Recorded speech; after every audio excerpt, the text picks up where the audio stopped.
Sorry for the wind.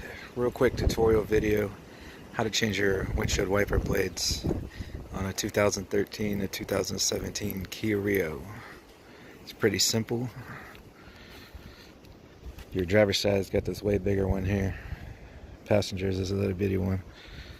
So down here there's this little pin right there.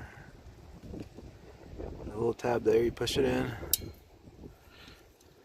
Push the little tab in and then your wiper will slide down. You're probably going to need two hands. So yeah, I had to use two hands there for a second already. So then it slides off like that.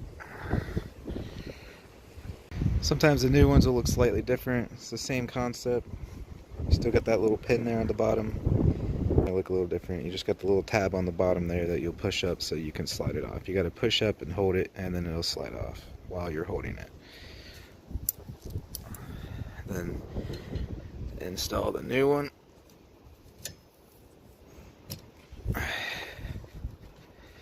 Sometimes they click, sometimes they don't, but that's it.